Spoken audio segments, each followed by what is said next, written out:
On a tous une sorte de barrière mentale qui nous empêche de sortir tout ce qui nous passe par la tête sous peine de passer pour un abruti. Chez moi, parfois, cette barrière ne fonctionne pas. Beaucoup prennent cette spontanéité pour de la bêtise, moi ça me fait juste me sentir plus libre. Bienvenue dans Junk sans filtre. Depuis plusieurs années maintenant, il y a une espèce de mouvement qu'on peut voir dans les magazines, qu'on peut voir sur les sites web, qu'on peut voir un petit peu partout, qui nous pousse en tant qu'hommes et femmes à nous accepter tels qu'on est physiquement parlant. On voit plein de magazines où on nous parle d'assumer nos formes ou d'assumer notre manque de forme. On nous rabâche les oreilles avec le fait qu'on doit s'accepter tel qu'on est et que finalement les goûts étant tous dans la nature, on peut déplaire à certaines personnes mais plaire à d'autres et que l'important c'est d'abord de s'aimer soi-même. À vrai dire, je suis complètement d'accord avec tout ça. Mais il y a quand même quelque chose qui m'a frappée dernièrement. C'est qu'il faut s'aimer soi-même, mais quand on y arrive, surtout, il faut fermer sa gueule. Je m'explique.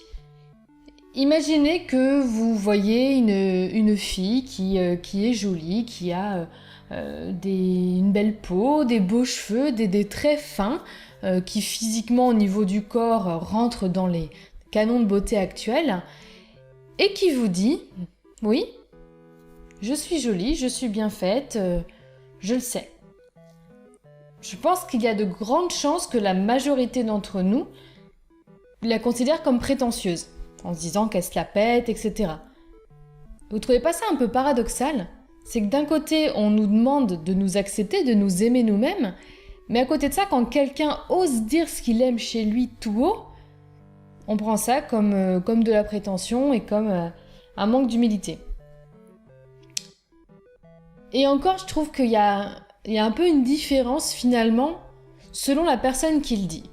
Alors quand c'est une personne qui correspond complètement aux critères des canons de beauté de notre époque, c'est pris comme un manque d'humilité. Par contre, si c'est quelqu'un qui revient d'un long chemin pour avoir confiance en lui, qui a un corps qui ne correspond pas à ce qu'on voit dans les magazines, qui n'a pas un physique beau pour le commun des mortels, si cette personne-là dit « Eh bien moi je vous emmerde, moi je m'aime comme je suis », alors là on l'applaudit. Dans tous les cas, je sais pas, je trouve que c'est pas logique tout ça. À partir du moment où on doit s'aimer, on devrait avoir le droit de le dire, sans pour autant être prétentieux. La prétention finalement c'est quand on affirme quelque chose sur soi alors qu'en vrai c'est pas le cas, alors qu'on n'est pas capable de le faire par exemple.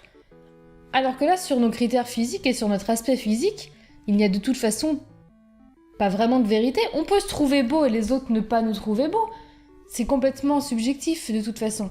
Donc, voilà. En fait, je sais pas trop non plus où se situe la limite entre quelqu'un qui se la pète et quelqu'un qui affirme juste qu'il s'aime, qu'il se trouve à son goût, qu'il est content de son corps. Et je trouve que n'importe qui devrait pouvoir l'assumer. Je trouve qu'à partir du moment où on a fait des efforts peut-être pour faire du sport, pour se maquiller, pour se coiffer, pour s'habiller bien, on a le droit de crier « je suis bonne » ou « je suis un beau gosse » sans que ça soit ironique, parce que c'est vrai que les gens des fois le disent, mais avec une certaine ironie. Et ça devrait pas être vu comme de la prétention. Et je m'inclus dedans, hein. Je suis la première à trouver que certaines personnes sont un peu prétentieuses quand elles disent ce genre de choses. C'est juste qu'en y réfléchissant, c'est pas logique. On peut pas dire à quelqu'un assume-toi comme tu es, aime-toi, mais ne le dis pas une fois que c'est le cas parce que ça serait mal élevé. Voilà. Je sais pas si je suis la seule à avoir remarqué ça, je suppose que non.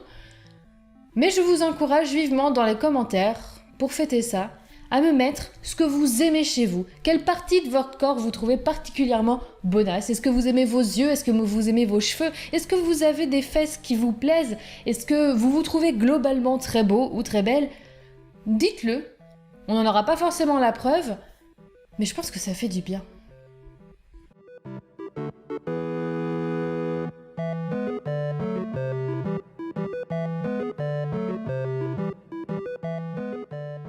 Je me demande aussi si du coup, les gens qui prennent plein de selfies, ce serait pas un moyen de le montrer sans crier tout haut qu'ils se kiffent.